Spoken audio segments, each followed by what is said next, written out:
Again, good morning, everybody. Kitsy Cow. So great to see you all.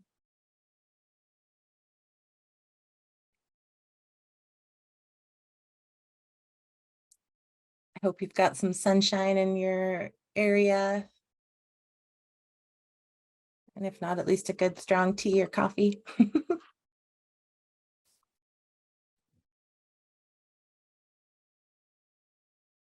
We'll get started here in just a moment.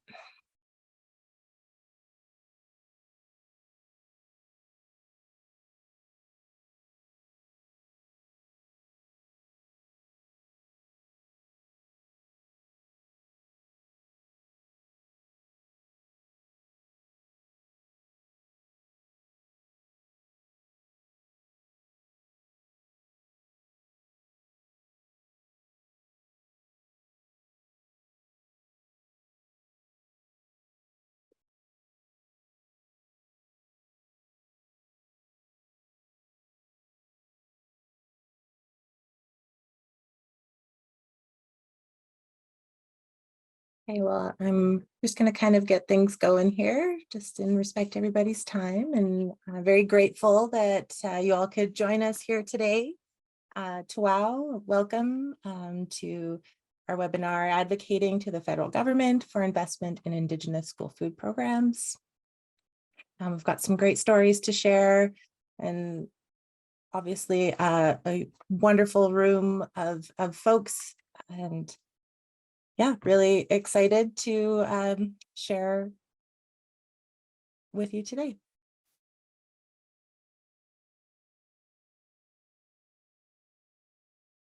I'm going to welcome a friend of mine, fellow poet and scholar, and many other amazing things, Dwayne Jackson, and to do an open for us. Thank you for being here today, Dwayne. Yeah, thank you. Thank you for the invitation. I'm a Hitler. Good morning. Look at ya, it's the way. Jim Wilkes, what's la hot, what's a whitwy? Giscas, the little lot. Look, I'm Gordy. I'm no getting. My name is Logoyat.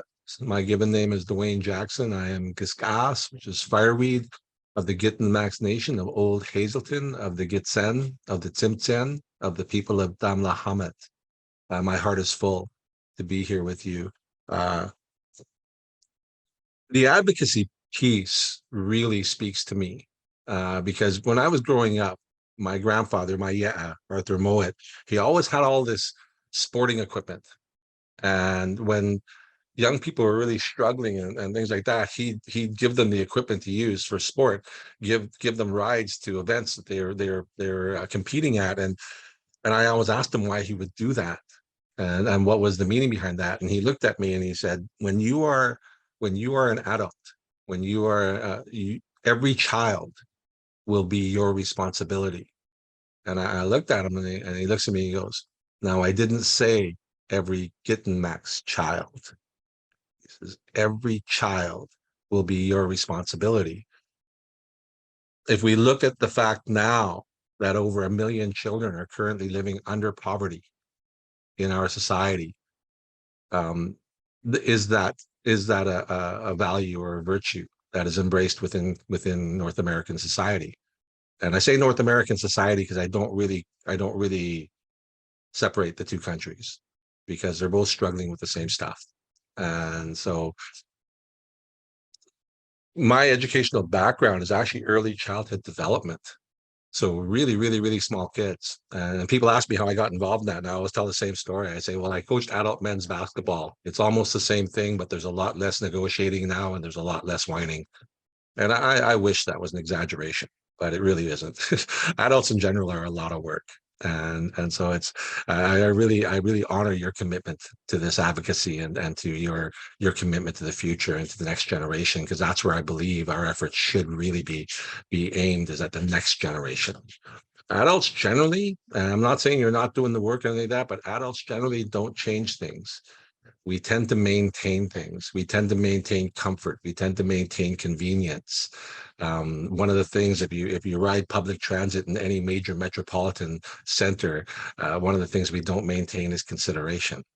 And that tends to be a problem within a society, because critical thinking and consideration, they kind of go hand in hand. And so when I studied ECE, my plan was to open up a center and try and really be of service to single parents especially.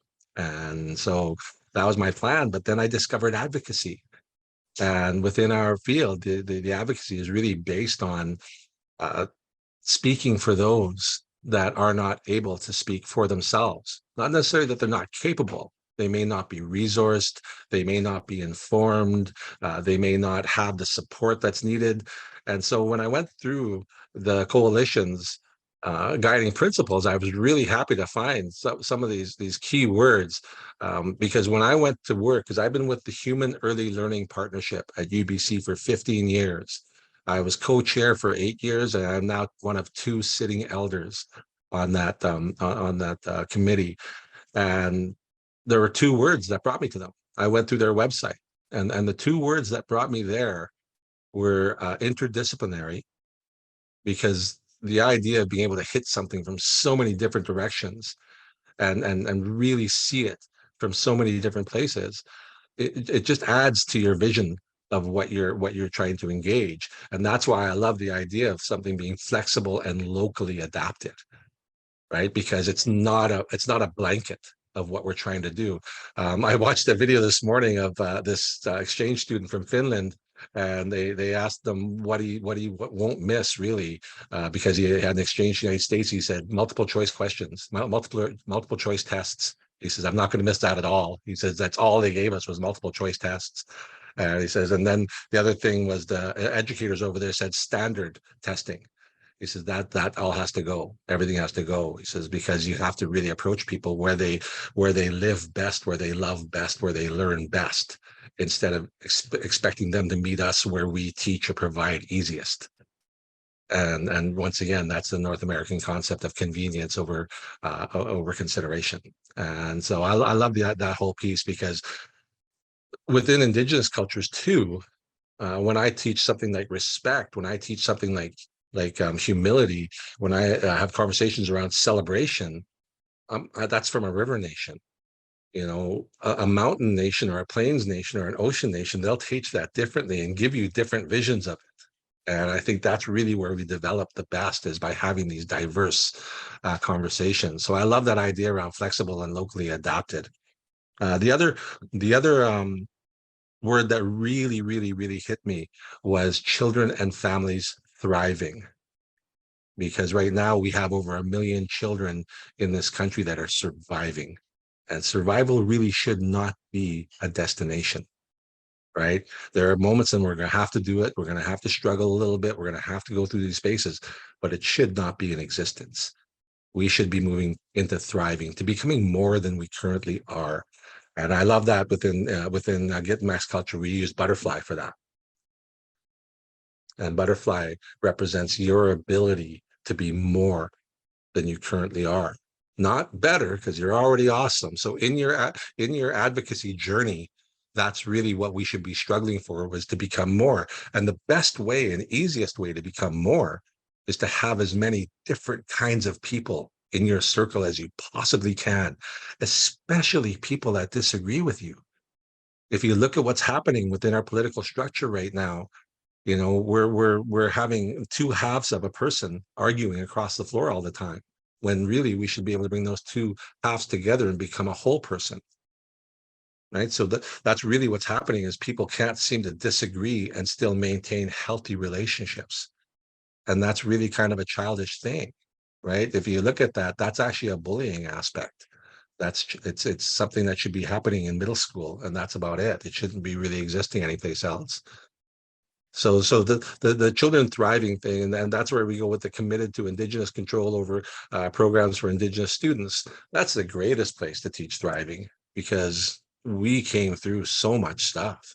Like, we came through decimation, and we're on this other side of it now. And now we're teaching these ways of knowing and being, because those 1 million children living under poverty right now aren't just Indigenous nations children.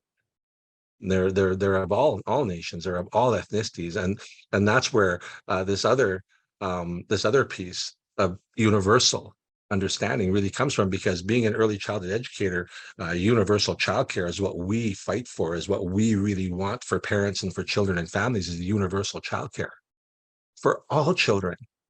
Because once again, as a Gitten Max person, every child within my society is my responsibility. And so we look at the RAP training, the responsibility training from Dr. Michael Yellowbird and Leslie DeToit, and we look at that, and really what it states is, if you have the ability to respond, you have the responsibility to respond. And it's really what it really comes down to, and it was something I was taught very, very, very young in my life, was um, if you can help, you do help. You don't think twice about it. And so these are the pieces that really I look at within advocacy. The other thing really is this idea of being communal and working within community. Now, I applied for a job at ministry years back, and a good friend of mine who I still work with at the Human Learning Partnership, she was ready to be my reference and things like that. But she said, "But you're an agent for change, Dwayne." And I said, "Yeah, just don't go to ministry." Like, what? He says, well, she said, not that we can't, it just takes a lot of work. And she says, the best place to elicit change is within community, within municipality, because you have that common goal of things becoming better within that space. And there are always more people that want that. So that was when I was looking at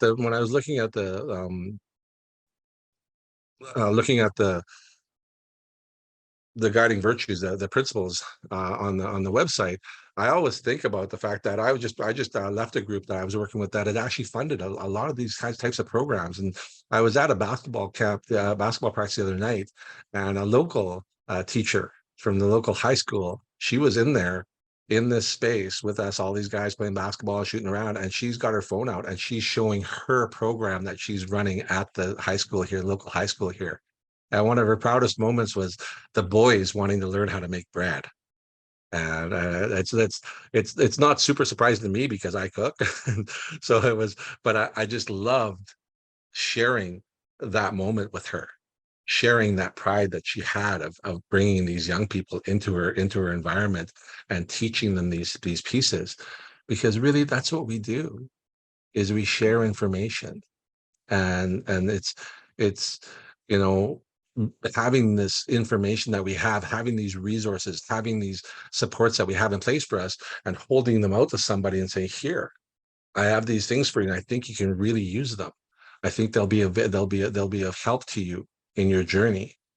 And so that's really the gifting piece. And so I absolutely honor all of you for sitting in this place of gifting, of holding out these tools that you have and this information that you have, and gifting it to the next generation. And that's really what makes us sustainable. And it's what's made us as a species sustainable since we've been a species. So in the end, that's really the things I wanted to share with you around the work that we do, that I do. I do a lot of work within cultural safety and humility, but being once again a Get Max person, I can't just work for cultural safety and humility for Indigenous people, because my culture doesn't speak to that. I must create environments that are culturally safe for all people. And in that way, I am cultural and traditional. So thank you so much. I really appreciate the invitation. I'm going to stick around and um, just enjoy the conversations and enjoy the presentations. And thank Sue-Ann once again for inviting me into your circle. It has absolutely been my pleasure, and enjoy the rest of the presentation. Amaya, thank you so much.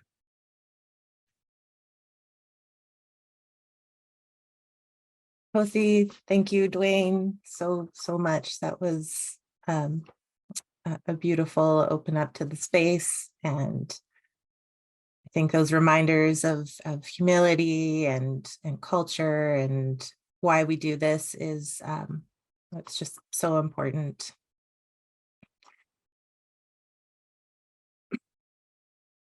I will just kind of lead next into land acknowledgement. As we are all here today from around the nation, I'm joining you as a wholehearted guest here from the ancestral homelands of the Ktunaxa people. They are the original occupants and stewards of this beautiful place, Makis Ktunaxa. I will also acknowledge all the stolen and unceded lands in so-called Canada with respect to all Indigenous peoples across the vast lands we ground ourselves on today. And with reconciliation in mind, I also acknowledge my Nishnawasik Cree ancestors who come from Treaty 5 territory in northern Manitoba, and who they've all had their own experiences alongside colonization and the residential school, Indian day school system. I honor them by sharing my knowledge and encouraging the stories and truths passed down to help harmonize our perseverance as a culture and offer reciprocity to my ancestors, all my relations. Thank you again for being here.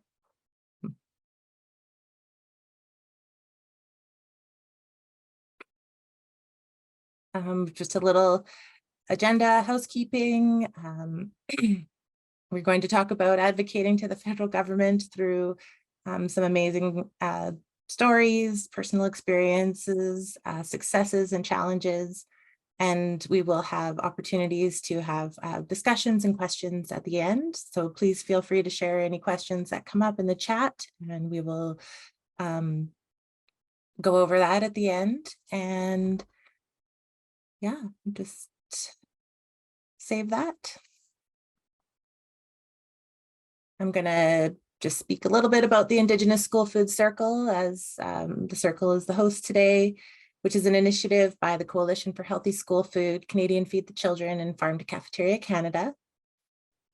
It was established to inform how the coalition advocates for funding for school food programs with Indigenous communities and for Indigenous students, and to support replication, networking, and best practices for those who are coordinating and supporting Indigenous school programs and Indigenous students.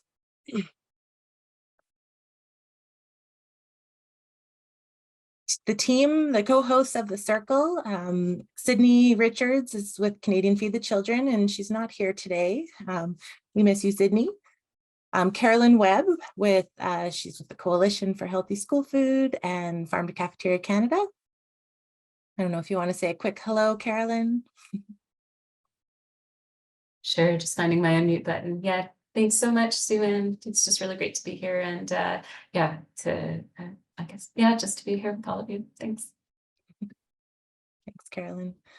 Myself, I'm Sue-Ann Banks, and I'm the Indigenous lead for the BC chapter of the Coalition for Healthy School Food and co-host of the School Food Circle. And just always grateful to be able to bring people together in these spaces and have these important conversations. Our panel today are amazing speakers. We've got Leona Brown, who's an Indigenous advocate from the Center for Family Equity. Debbie Field, coordinator of the Coalition for Healthy School Food. And Melanie Bennett from the Yukon First Nations Education Directorate. And they will be speaking in this order. And yes, we've got Leona up first.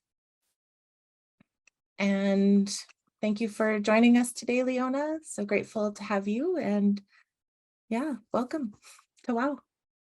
Thank you. Hi, everybody. My name is Leona Brown. I am Gitsan through my parents and Nishka through my grandparents. I'm House Fireweed of the Killawale clan. I come to you from Kemkemale, which is also known as Vancouver, the unceded territories of Musqueam, Tsleil-Waututh, and Squamish peoples. We're going to talk a little bit about, I guess, my journey in advocacy. I started probably around 2010 through, you know, as most Indigenous families are involved with welfare. And I started sort of like understanding the rules and I thought this would be a great fight.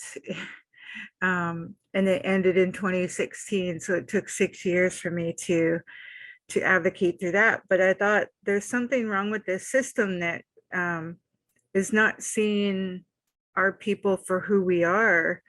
So I tried to figure out things in 2013 when Truth and Reconciliation had come. I was pretty, I guess I say, assimilated to society, and I didn't know what my path was. I'm not a drummer, I'm not an artist, I'm not a designer or anything, you know, those popular crafts and stuff, but somehow I got into advocacy work. And recently, I guess before COVID, a couple of years before COVID, I joined a group about teas, and I thought, what's this have to do with anything? I don't know nothing about teas, Indigenous teas and medicine, and reluctantly got into a program called Resurfacing History with Jolene Andrew in the Mount Pleasant neighborhood house in Vancouver here. And I went along with it. I learned about the medicines and stuff, and I still wasn't connected to how is it my path? Like, what does it have to do with me? It took some time, and it actually took some personal health to realize like this was the connection. I'd like to share the experience I had was that in 2013, my youngest son was born. I suffered gallstones, and they were very, very painful. And the doctors had, you know, did the ultrasound and took a look at it, and they explained that there was nothing they could do but do an operation to have the gallbladder removed. And I was very nervous and scared because, you know, involved with the ministry, and my youngest son was born. I had no family here to help me.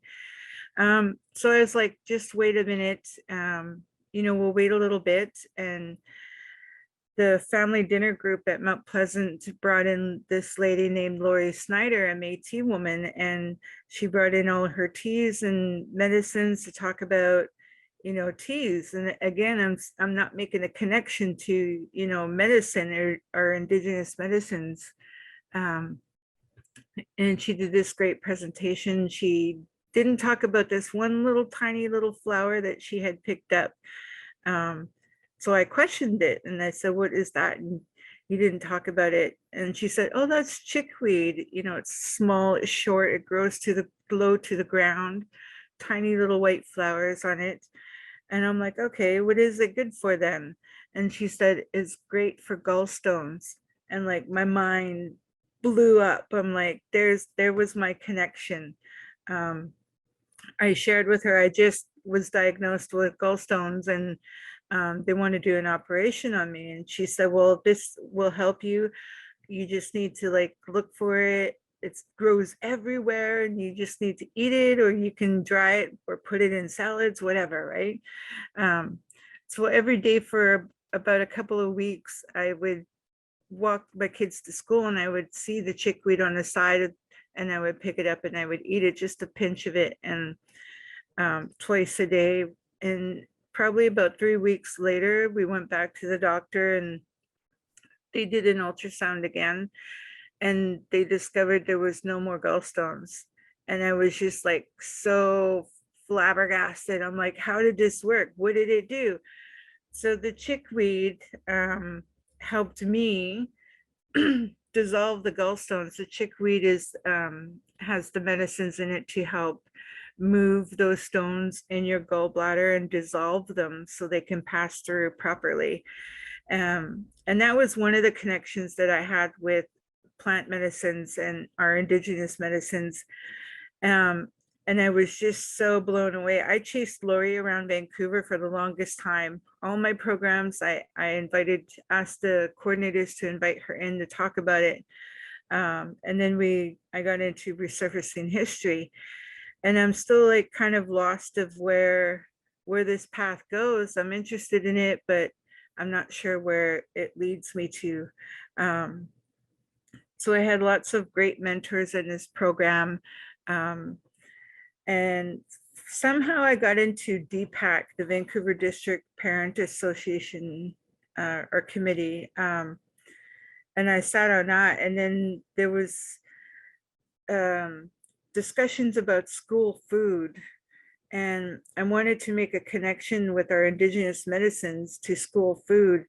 I also am part of the Vancouver Urban Food Forest Foundation, which is kind of taking land back in a sense. We're acquiring spaces in parks to grow Indigenous foods and plant medicines and other food like natural food, just to make the connection with, you know, especially kids who don't know how vegetables grow. An example I like to share is my daughter's 19 right now, and about a year ago, she was at a program where they were pulling up vegetables, and she pulled up a beet, I think it was, our radish, and she had no idea that it grew in the ground, and that you had to pull it out and wash it to eat it. And I was like, what am I missing here? Because like my kids should know this stuff. I'm not teaching them the right things. So during this, my path, I was trying to discover, like, what am I supposed to do here?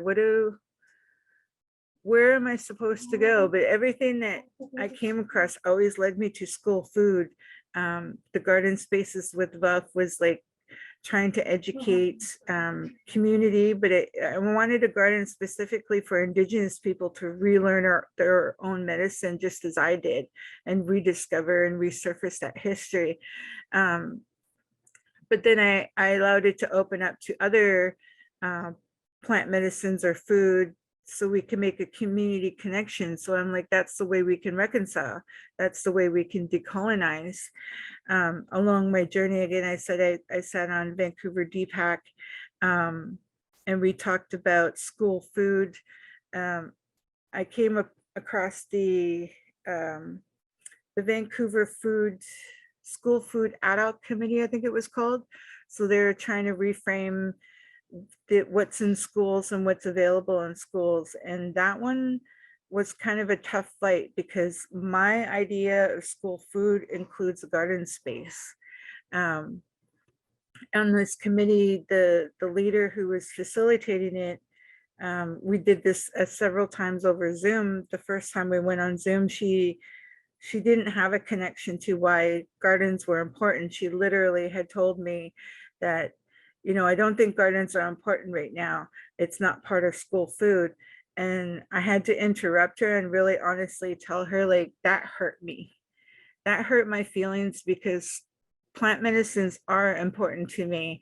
And I think this is a great way to try to incorporate school food gardens into the curriculum to help our children and to reconcile, to decolonize. Our Indigenous children need to know where our plant medicines come from, what they do, and you know, carrots and vegetables and stuff like that. They need to know how it grows and how it works in their body, and how important it is. So it took some convincing and really me just standing firm on the garden part. So it took a while to do this adult committee stuff, and they had created a paper for the school board, and I think it was passed a year later. So it's a 10-year plan, and their gardens are in there as a part of curriculum. And my way of advocating, I started advocating, and places and connections just brought me everywhere. And I was lucky enough to not only be able to sit on the Vancouver DPAC, but I was also able to join the Indigenous Education Council, which is part of the school board that has the 3 nations sitting at the table, and other people, including myself, to advocate for Indigenous education. Even in that space, I've brought up the idea of having gardens in school spaces to teach children as a part of the curriculum, not just like oh, this is a little thing that we're going to plant this year, and then they forget about it. I wanted them to create a curriculum so they could bring in elders and other knowledge keepers to, you know, tend to the garden. There's many programs available in Vancouver that can also support summertime learning, where children can go in and learn how to tend to the gardens and harvest the garden at the end of the year, and support all of that learning. In my path too, I was lucky to be able to connect to various organizations such as the Center for Family Equity. If you're not familiar with that, it used to be called Single Mothers Alliance. And I was very happy to join them to advocate and, you know, have discussions with MLAs. And it's super interesting that the advocacy work there, because I feel like there's so much advocacy work that needs to be done that MLAs on their level, I think they're just a little bit disconnected to, you know, real people, the grassroots people. So I think it's very, I don't know, fun, I guess, to be able to sit and have time with an MLA to like really tell them and update them about like how we are living and our needs here. I think school food is important, and I think universal food is important. We live on unceded territories. Our Indigenous children are, you know, we're held as commodity. There's so much money made on unceded territories. Why cannot we share our why can we not share that resource to be able to just live, and no children are hungry, and then, you know, you don't have that divide between people in schools of whose lunch is better or who doesn't have lunch. There's like a classism that's not there anymore if we have universal food, where food is accessible for everybody. So my journey has been an advocate, and I've been doing it for like 10 years now in various spaces. I sit on a couple of committees with the City of Vancouver, the Vancouver Food Policy Council. I just recently joined the Urban Indigenous Peoples Committee and the Vancouver GPAC, the Indigenous Education Council. I sit with VUF with parks, being able to talk with parks about the importance of Indigenous food forests, and so many spaces that I advocate in. It's kind of independent in its community, but it also involves the province and the country and the world. These are practices that we should be doing all the time, you know, gardens and learning our culture, no matter what part of the country or the world you're from. There's a food that's important to your culture, and it would be great that we learn together. So my advocacy for school food is, you know, we have to have those garden spaces in as part of the curriculum. It not only helps, you know, mental health with depression, just getting your hands in the dirt, it helps.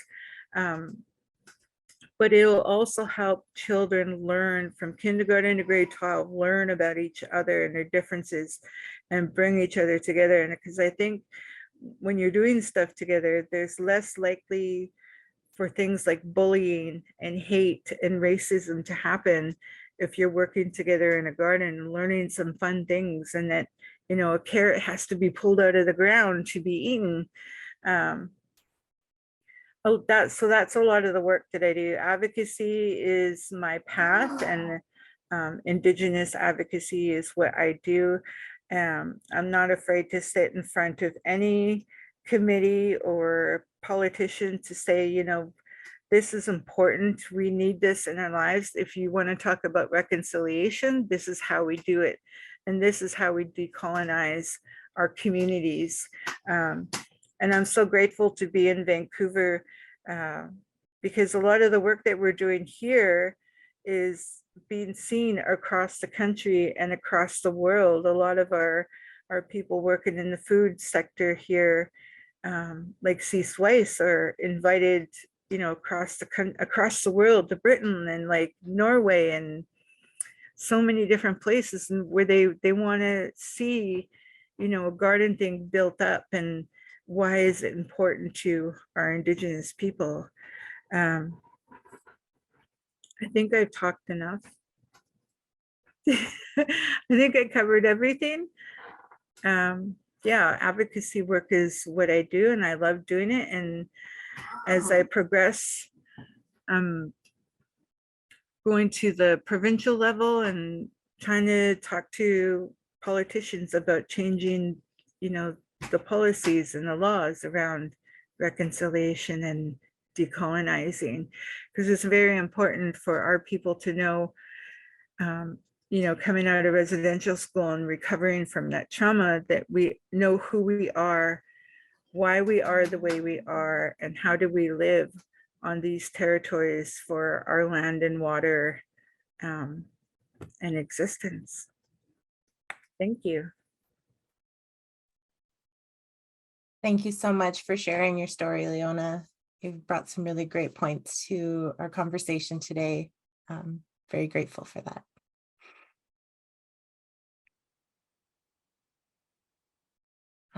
I will next introduce coordinator for the Coalition for Healthy School Food, Debbie Field.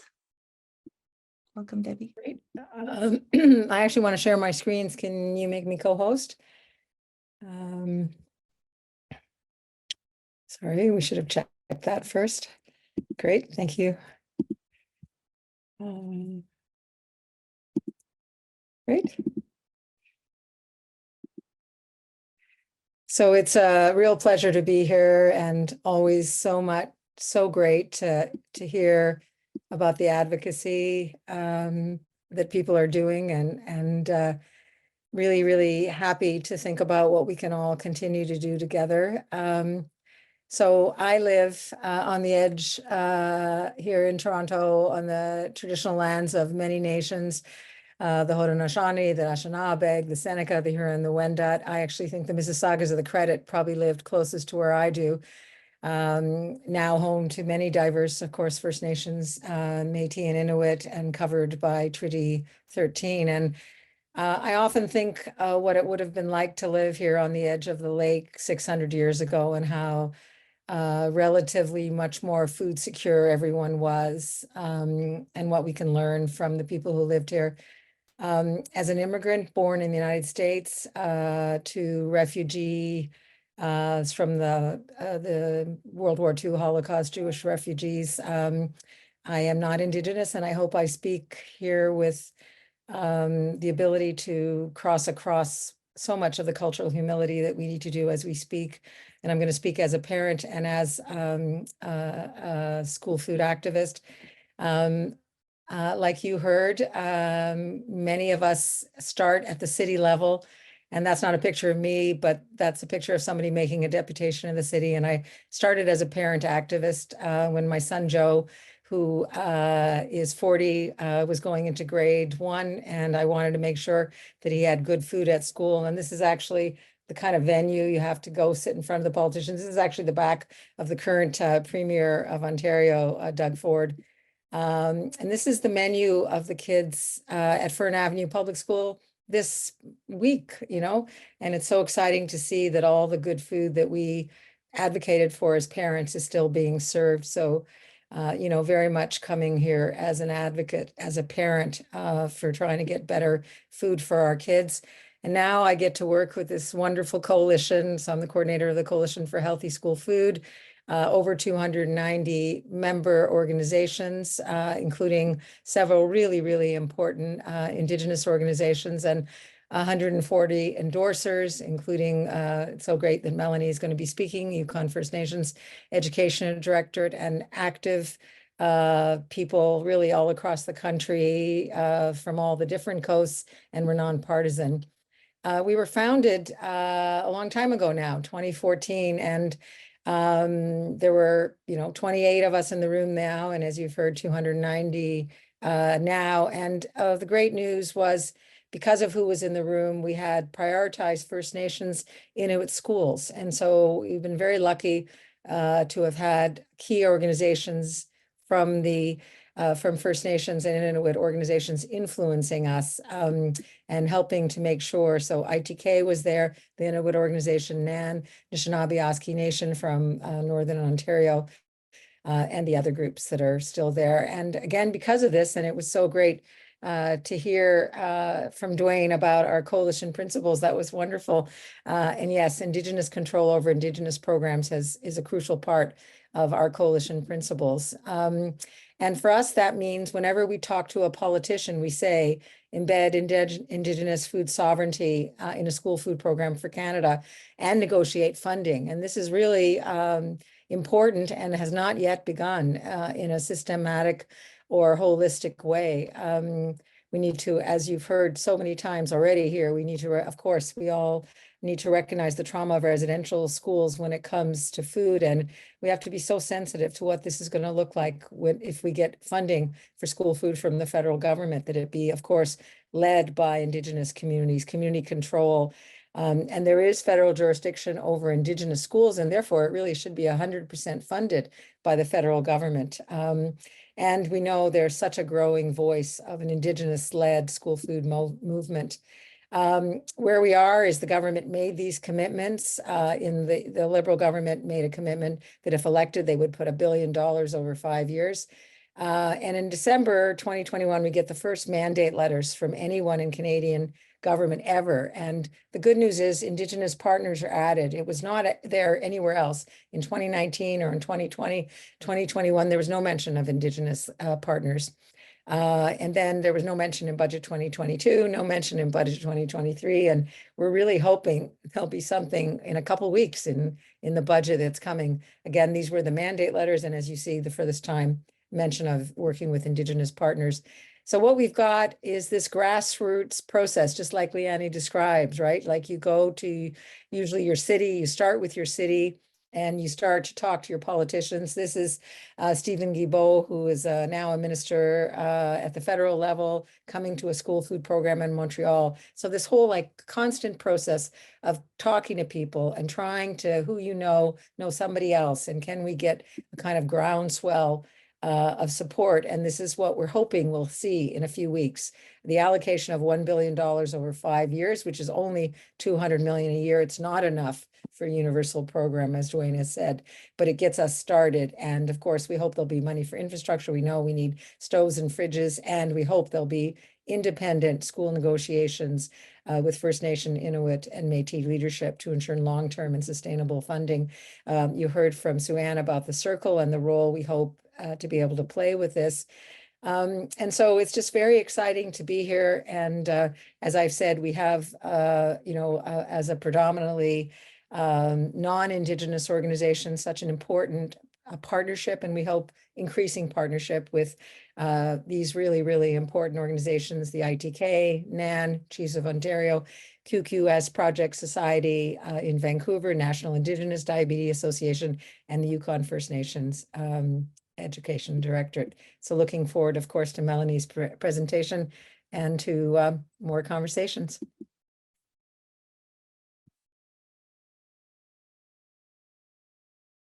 Thank you, Debbie.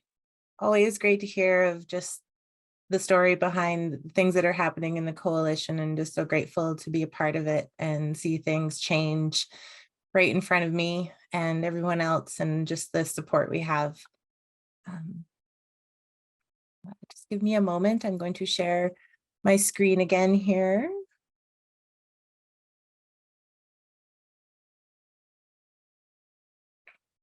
And I will welcome Melanie Bennett.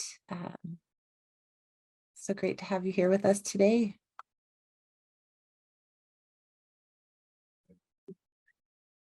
Come on, Hozo, everyone. Sorry, always a challenge to try and find your mouse when you have multiple screens. Debbie, thank you. Masi, a little bit humbled by that. For those that I don't know, thank you. I'm coming to you from the traditional territory of the Kwanlin-Dun and the Ta'anquechan Council, which is in Whitehorse, Yukon. Did I unmute myself? Yeah, I did.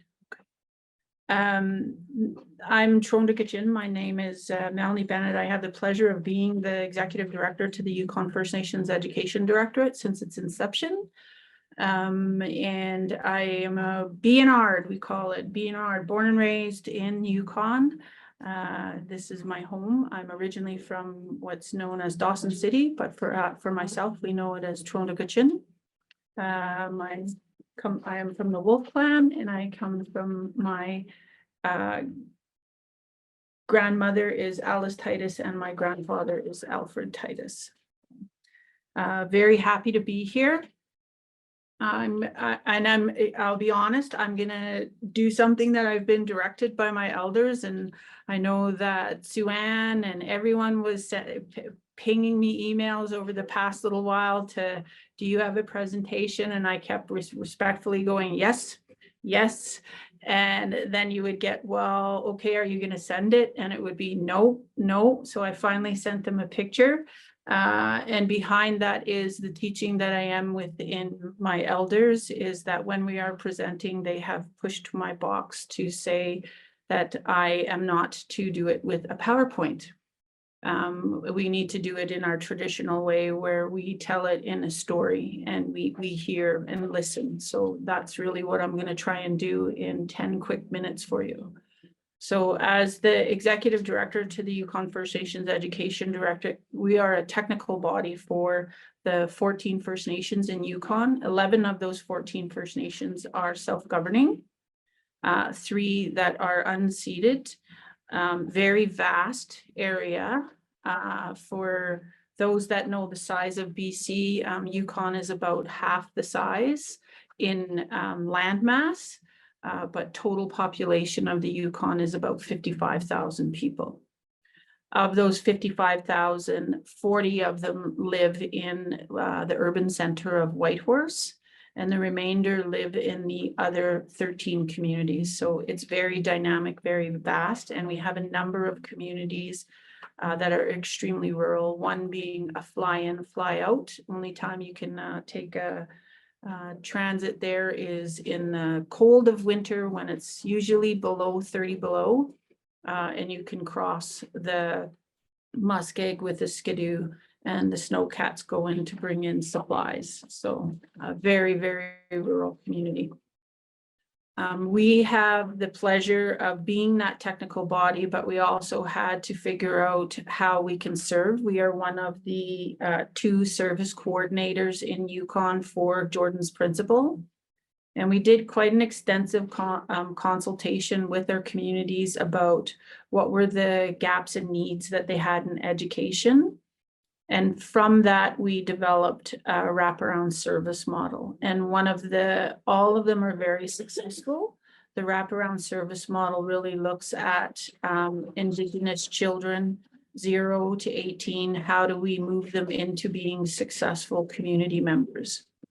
So part of that wraparound service model is our early years program, the First Nation education advocates that we work in the schools, the mobile therapeutic unit that works on referrals with our children 0 to 18, providing them with allied health services and then mental wellness services.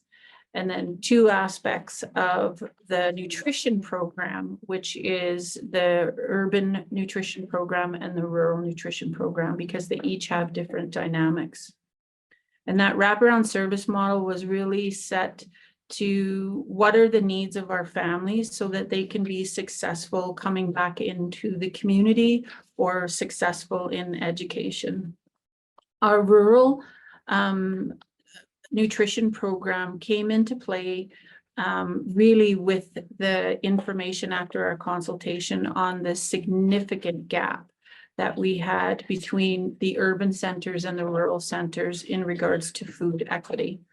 The food that a lot of our children and families were not receiving were highly expensive, inappropriate food, no traditional aspects to it. And so it was really, you know, how do we provide that food sovereignty for our children in the schools? So we developed a program that was funded through Jordan's Principle, where we have food coordinators that work here, and they ensure that healthy foods are provided, and each of our children that are attending the schools and then the daycares as well are provided with 2 healthy meals a day. In the rural centers, it's working with our First Nations where they do the delivery. We actually only have 1 First Nation where we have to handle how that program is implemented, and that's really a capacity piece more than anything. But what it looks like is, can we staff cooks that will work both in the daycare centers and in the schools to ensure that we provide that service of 2 healthy meals a day. The other First Nations that we just basically support with the service coordination of it, rural nutrition coordinator that helps them with different programming that we do throughout the year that are timed around when students will be away from school. So our spring hamper program and then our winter hamper program, to make sure that when they are away from that centralized body, they will still get 2 healthy meals a day. Also focused on how do we get traditional foods in there, which is a very, very big piece of it, especially in our rural areas. Because when you get into education schools, licensed centers like daycares, all these bureaucratical pieces come in play of licensing for food. I always smile at the fact that I constantly have staff that get asked, well, do you have food safe? And I wouldn't dare ask one of my elders when we're out on the land and we're processing a bison if that elder has food safe. But I know that they're processing it in an ethical, appropriate way that has been done for a millennia and will continue to feed our people in an appropriate way. So our role in that is to really push the box and say it needs to be done in a different way. So when we look at how our food is certified, pieces like that, it's about really looking at it through our lens. And so I'm happy to say that we're very much pushing towards having our own nutritional kitchen. We've been working with Canor and we've been successful in 2 stages of building a commercial kitchen. We're in the final part of our feasibility and hoping to move into where we'll have shovels in the ground in the next year, where that food would be able to be licensed. So if we have a region that has harvested a moose or harvested a bison, we would be able to process it and then send that out to be utilized in our kitchens across the territory. So kind of getting very excited about that. It's been a lot of work. In the urban center, our program delivers the same concept of 2 healthy meals a day, but we provide cooks within the school. So we have quite a large staff. We have about 25 cooks at different levels and cooks helpers that work in the schools. And then we also have one that we have lovingly called the cache, where we provide where there are some schools that do not have adequate kitchens and spaces that we could do the volume of cooking that has to occur. We provide it through the cache where it's a delivery through an expediter on a daily basis. So every day in the urban center, 1,598 meals go out to the children. So that's 2 per day. So it's quite an undertaking with a lot of thought that goes into how are we going to do it, where students are introduced sometimes to foods that are different and are more healthy than what sometimes is the only thing available in the community. One of the things when we got feedback in our consultation was that it was cheaper to get Pepsi and Coke than it was to get fresh fruit in the really rural communities, which is very difficult. You know, one community where it's a fly-in, it's known as Old Crow. We were there supporting one of the First Nations grad, and I had to show up on the plane taking up watermelon because one small watermelon was $95. That's just not doable in a community to say that families are gonna be able to afford that. So that's the other piece to it. I think our next big leap really is to have the commercial kitchen that will be able to do the country foods, and we can provide those traditional pieces with it. Alongside that, there is the teaching aspect that is we're developing quite rapidly. We've developed a kitchen manual that all of the First Nations are using, where it really looks at it from an Indigenous lens, and how do we provide or work in those environments and still meet those standards with and doing it respectfully, where we have country foods coming in. So example being that if we've had elders come and they've been picking berries and they want to bring it, and the kitchen is then going to be processing jam for them, what would they do? What are the stages that they have to push it through? And what are the stations that would occur? Those manuals are now being shared with all the First Nations, and they're very excited about it because it's a bit of a training manual as well. So when they have kitchen staff that come in and work in their respective First Nations, they have a guideline to start from. So we've been now doing this. YFNED is in its 5th year officially. We're heading into our 5th fiscal year. The organization was started in 2019, December of 2019. We took over the nutrition program and started implementing the rural in the summer of 2020, and then the urban program quickly fell in suit in around September of 2020, and it's just been full on since then. Some of the other things that we have worked along with was, if you note those dates, it was COVID. And I think that's where Debbie and I's paths first crossed, and it was the food that we managed to get different shipments of salmon and bison and all kinds of things that were actually going to be destined for landfill because they were restaurant grade, but they weren't going to get used in their best before date. And so it was from an organization known as Second Harvest.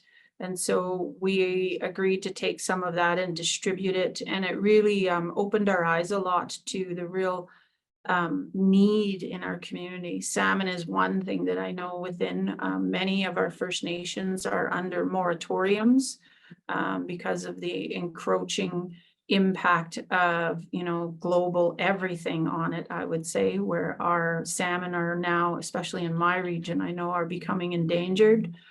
So to be able to provide that, it was quite eye-opening for me to learn about that through Second Harvest, that there was quite an amount of food that is being discarded because it's going to be missed on their best before dates, and ways that we can work together to make sure that's being utilized. We followed that up with where we're on a list now with them to say, hey, if there is anything, can we pull it in and utilize it quickly? We've done that now with bison, different things. Sometimes we pass on some of it, like basa. It's very traditional to other folks, but when you take it to a rural Yukon First Nation community, they're not quite sure on what to do with that. So it's a different fish that they aren't used to, and the way that it comes. So we do have to kind of pick through and figure that out, but it also opens the doors for us to learn a little bit too, and see if we can find different ways of teaching our children, because that's really what our wraparound support is about. It's about providing success for our kids with the simple fact that if they are healthy, well-fed, then they're going to be successful in education. I think I hit my 10 minutes. And if there's anything else, or any questions, thank you very much for letting us speak and talk about us. And I look forward to learning and continuing to advocate. Hey, Kosi, thank you, Melanie. It's just so great to hear the success of what you have happening there. And I know others are excited to learn more and how they can take that approach in their schools and advocacy. Really, really exciting. I just have one last quick slide here to share, and then we can open up for questions.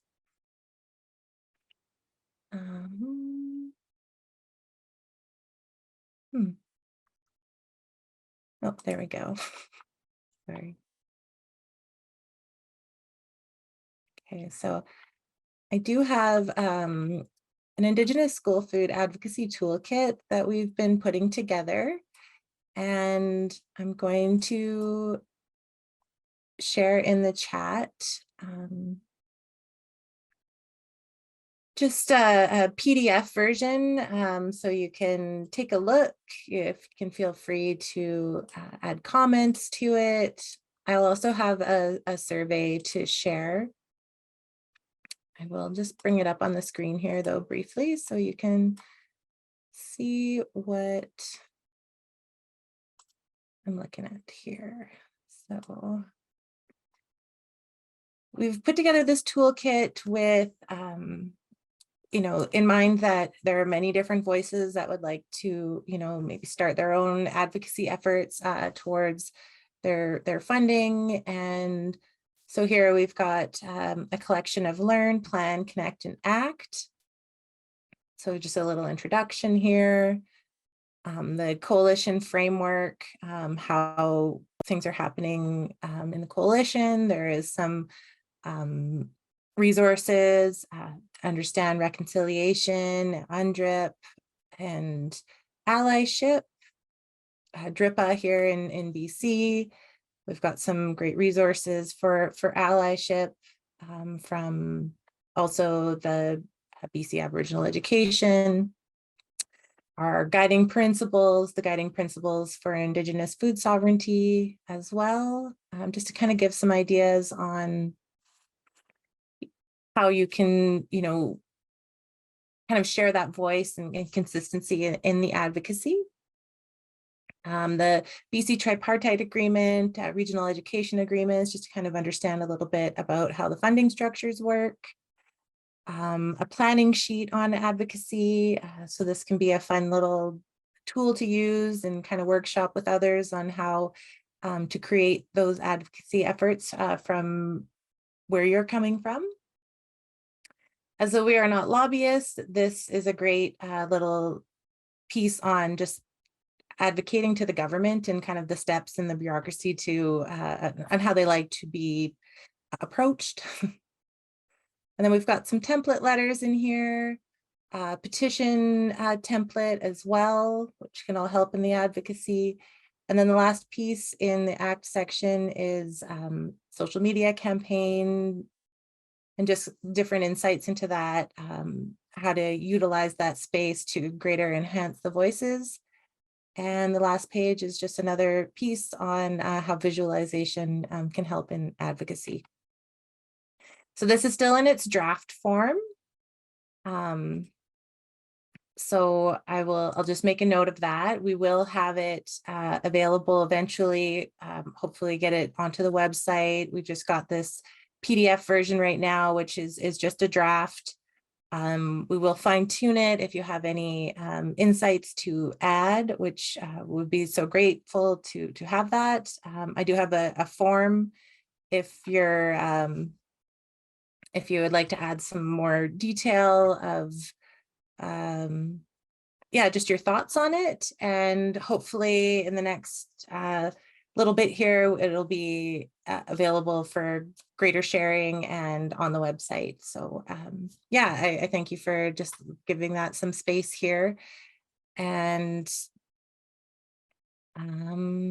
yeah, I'll share the survey here in a moment and just kind of open up for questions. And our speakers can hop in whenever they want in any of the question parts here. And yeah, again, thank you everybody for being here. And I just really grateful to share space with you all.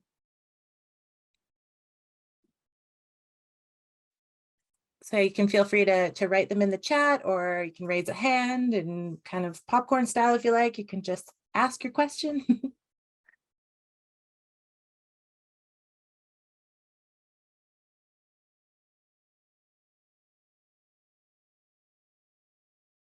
I know one of the questions I did see in the chat was just about the resource that you shared, Melanie, about the kitchen manual, and if that would have something that you are sharing at the moment. Okay. I think we just shared it with the Yukon First Nations. It is our kitchen manual that we're utilizing at YFNED, but I can get you a copy. I got to chat with our comms. It's a big giant file that I don't think I'd be able to even drop in the chat. But I can get it to someone somehow. I have to double check. I'm not sure if it's on our website yet, but it will be eventually posted on there. Thank you. That's great. Yeah, if you'd like, you can even share it with one of us and we might be able to get it uploaded into a resource folder if that works for you. So we can chat about that. I have a question for Melanie, actually. You know, it's been amazing to watch what you've done and the way it came together with actually the chiefs. And I think that that's a piece of the story that would be great for you to share. One of the things that's been, I have found as we tell your story in other parts of the country is just how excited chiefs are to learn about it. So I was in a meeting with some others in New Brunswick, and Chief Ganesh from Eel Ground in northern New Brunswick, you know, and he just has to, you know, he has to piece together the money. He has an amazing program in the high school, and, you know, they get money from Canadian Feed the Children, but he's writing grants all the time. And so everybody knows what you've done, and they, you know, and I know how busy you are, and you can't, you know, share yourself with the whole country, with all the different chiefs. I know there was some talk that perhaps one of the chiefs who was there at the beginning might take it to Assembly of First Nations, but just to let you know how interested everyone is and how proud everyone is. I think you have the best school food program in the country, right? The best resourced, the most creative, you know, and so anyway, just more of the history I think is so exciting for people to hear.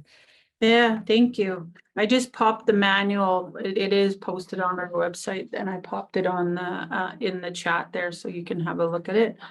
It has been, and I can say my board of directors is the Chiefs Committee on Education, and they Adrian, do you want to just let them out and see if they'll play for the game? It has been a probably, I think in that piece, we didn't think in the beginning that it would be all of a sudden looked at from across the country. What we were really looking at was we were taking direction from the communities. We did a very comprehensive look at what were the gaps and needs that they had within the communities. And it was from there that it was developed. So, and the whole program is funded through Jordan's Principle because we were looking at that substantive equity piece. But the secondary piece that had to happen with it is the relationship with the schools. I can tell you that when we originally started the wraparound service model, they were not, the Yukon schools are all ministry operated schools. And they were not on side with our First Nation education advocates going in the schools. They had questions around collective agreements and all these other, in my simple way, it was just bureaucratical tape. And so we had to come together collectively and say, no, that's not good enough. We need to serve. The funny thing is on the back end of it, we're now into year 4 with the nutrition program. Some of the pushback we are getting now is how come it isn't for all students? And that was something from the get-go we really identified. We are not trying to, you know, have segregated lines where all the Indigenous students here are going to line up for lunch. It's not the way it works. We've respectfully acknowledged that our funding comes from Jordan's Principle, and we do have that mandate of we're providing 2 healthy meals a day for every Indigenous child 0 to 18 in the territory. But sometimes other students are benefiting from that as well, right? When we have feasts, when we have large communal dinners or lunches, whatever it'll be, or breakfasts, it is not our way as Indigenous peoples to turn people away. So if they sit at the table with us, that's okay. And I think that helped us a lot with the schools themselves understanding, but we still do sometimes get, why don't we have this if we're not First Nations? Especially when we do our hamper program, which is highly successful. I can tell you the undertaking of that and the coordination of it takes a year each year. We distribute out hampers, winter break hampers while the students are away from school to families with Indigenous children across the territory. So just the coordination of that and then getting the hampers here. We went to 4 of the large grocery store chains that are here in Yukon, and 3 of them turned us down. They said, no, we cannot do that. We don't have the capacity. We don't have the ability. One said, we do have the capacity, but all of your hampers will be built in Smithers, BC, and then they will be trucked here. And so it takes a very coordinated effort to get that done. It wasn't this year, but the year before, we had a truck that it went in the ditch, the reefer broke, and we lost all of the product inside of it. So you deal with dynamics like that. And it's just a continual advocacy piece. You know, you have to have the conversation with the new leadership that comes in and let them know that this is the rationale of why we're doing this. You have to have the conversation with anyone who comes new into the process to remind them how to do it in a respectful way. And then when you have little other things that come up, there was some challenges with the kitchens that we were operating in. Yukon government hadn't done their due diligence in ensuring, and the majority of those kitchens are designed as residential kitchens, not commercial kitchens. We had to have those conversations with them on how do we get the health certificates, and that's what really bore us into acquiring the cash so that we could produce all of the breakfasts and lunches there and then expedite them to the schools, because some of the schools don't have the kitchens that can hold the capacity or the health certification to do that. So lots of those conversations come along the way, and you just have to fearlessly go at them. They need to, we're in a time that people need to understand that our way as Indigenous peoples has value. The way that we process our food, the way that we acquire it, the ethical process of that has a tremendous amount of value, but is very much barriered with the bureaucratical processes of food safe collection, certification, all of that we kind of need to change. Yeah. Thank you, Melanie. A lot of very important points there. And I'm sorry about the dogs. We're a dog friendly office, so you just kind of got to get used to all the sounds here. I love it. I'm working from home. I have a very dog friendly office, and I think my dog likes to join many a meeting too. There is another question in the chat from Dwayne on how to maintain momentum and energy in the advocacy. I think that's open to anyone.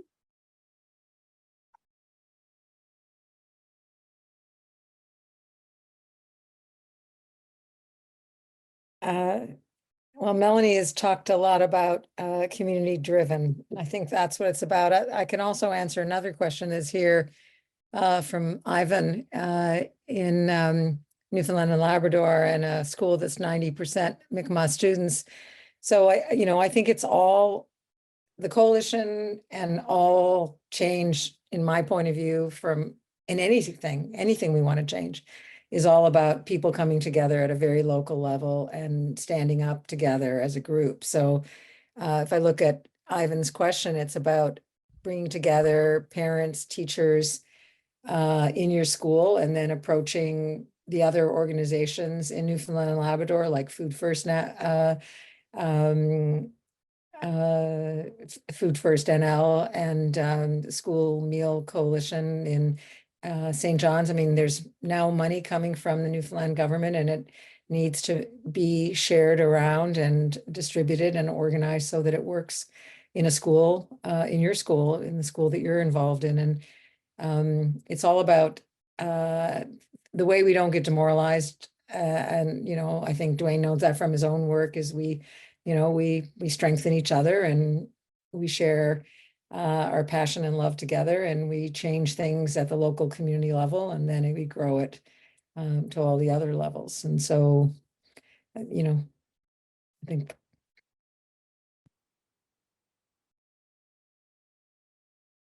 Thanks, Debbie.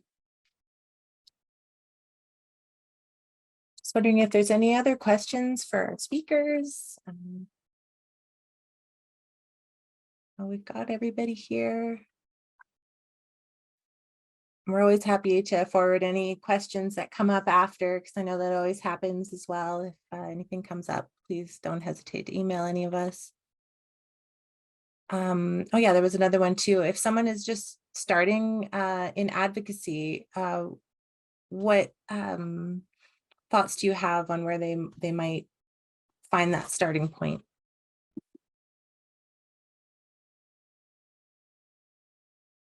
I would start with talk to your community, your First Nations. What do they need and what do they want in advocacy? I still remember one of our rural communities and the elder asking that question of, how come I can buy a can of pop for this, but I can't get a bag of carrots? It costs more for that. Or the other end of it, where a bottle of water, if they were to get bottled water, was more expensive than a can of pop. So things like that. Those were questions that really stuck with us on, okay, how can we provide this? And the advantage that we have is when we purchase the food, we can purchase it in larger volume and then distribute and support and educate as well. Because we had one community, when we talked to them, their kids were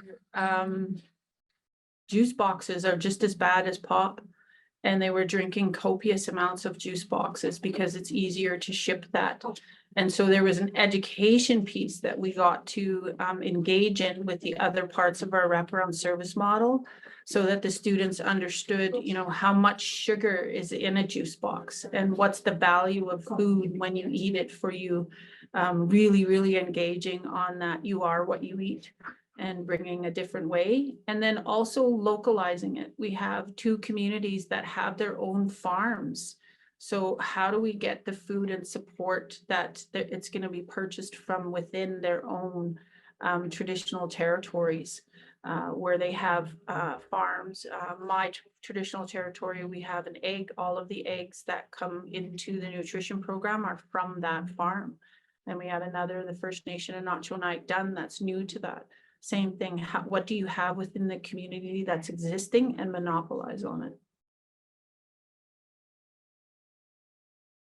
Thank you. There's one more in the chat here. It says, what are the main challenges and issues for maintaining the development of these programs in the long term?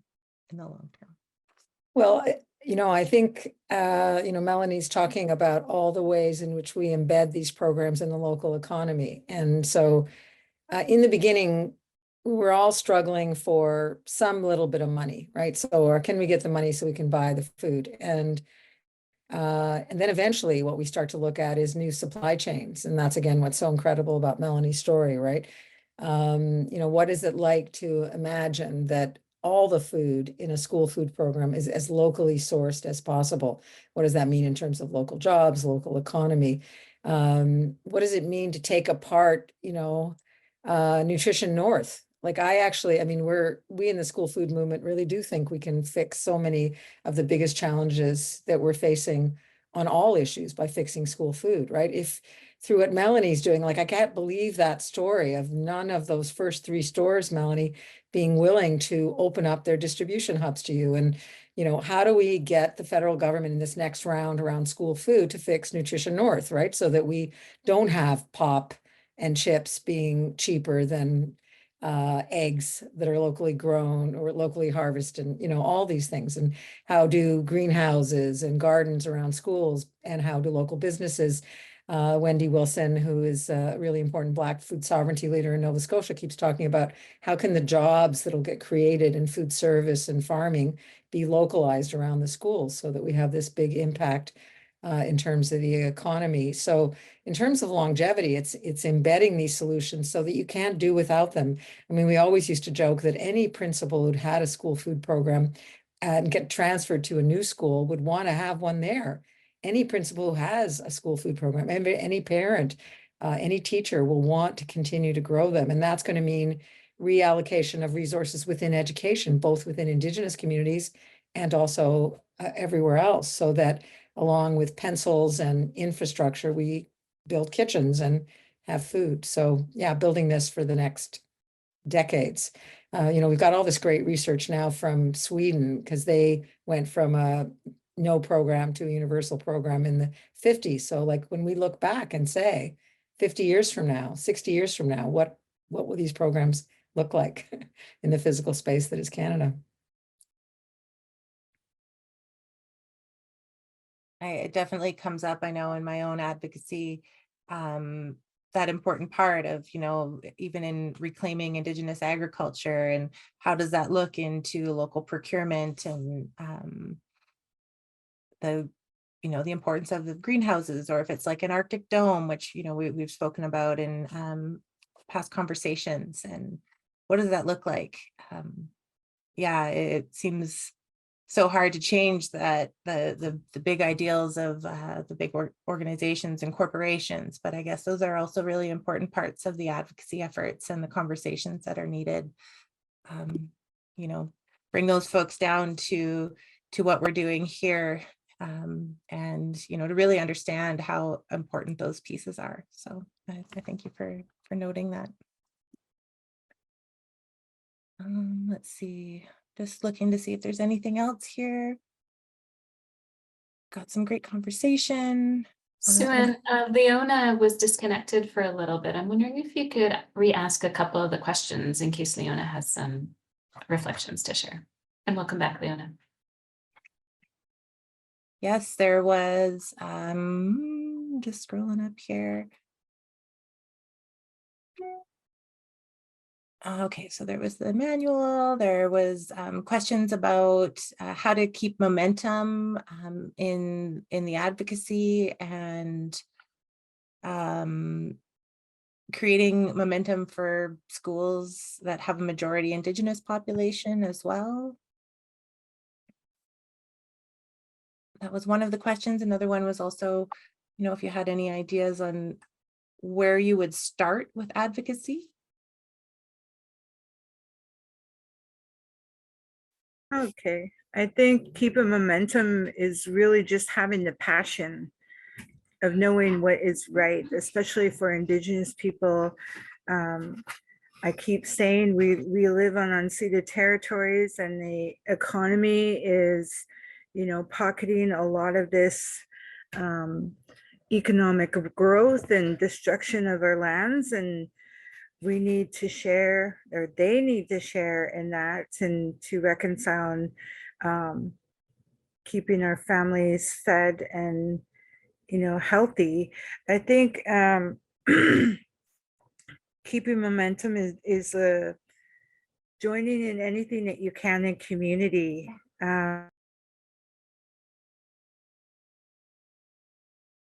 Like we've lost Leona again in that moment. Hopefully we can, oh, there she is, you're back. It just keeps glitching, and like it goes blank and it disappears. I'm like, what is going on?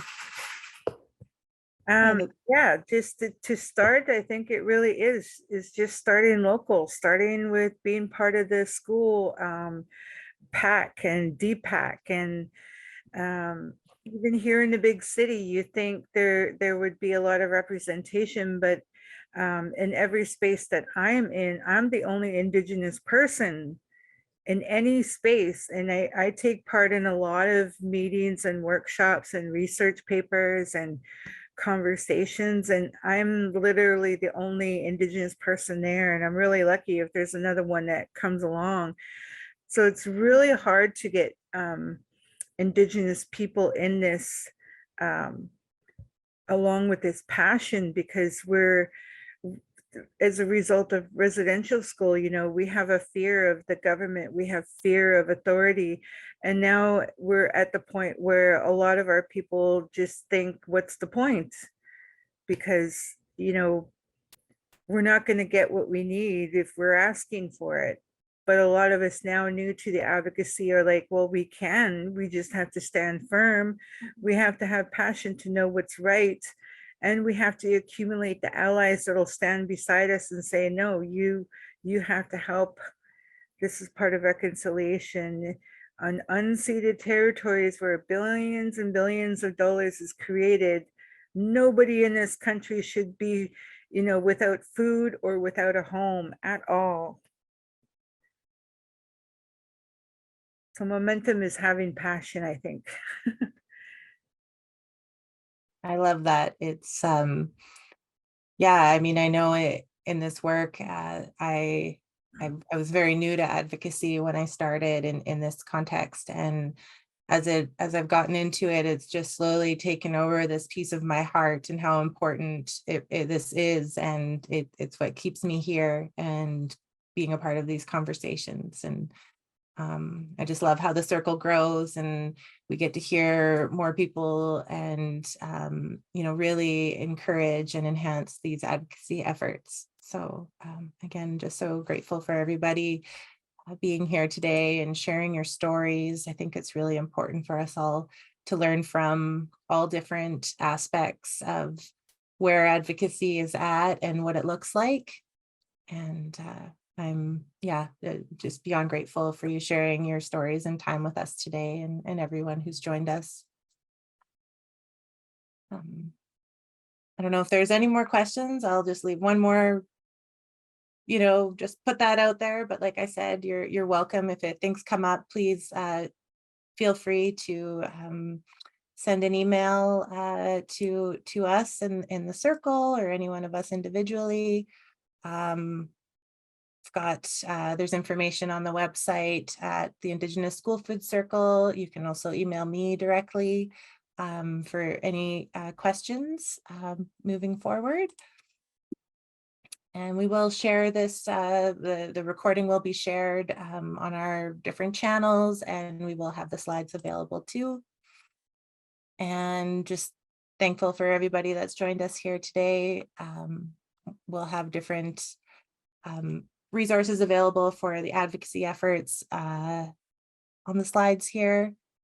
And just thank you. I've got that a few different words from around the nation here, and just, yeah, I have so much gratitude for these conversations.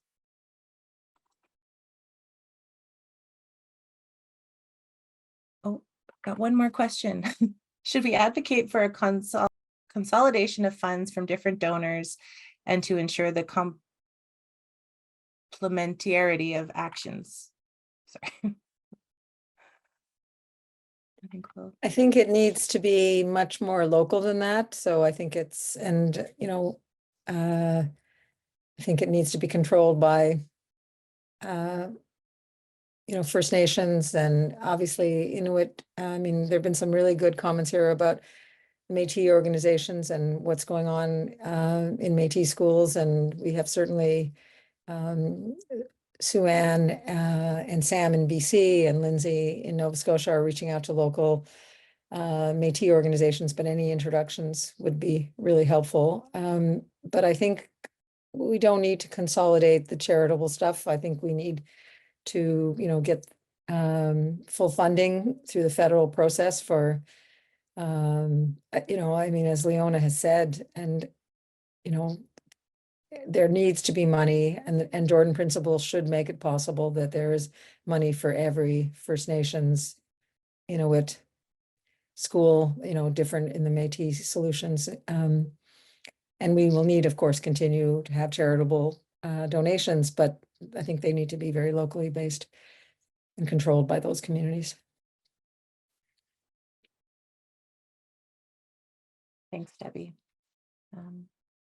Yeah, I think that in respect to everybody's time, I'm just gonna send my gratitude outward. And again, I'm just happy to have this conversation and be here to help support everybody in their advocacy efforts and learning journeys. And yeah, we will look forward to connecting in the future and in our next webinar, when that would be, and we'll have, please reach out. Thank you all. Masi Nantanean. I'll see you again. Thank you. Go see.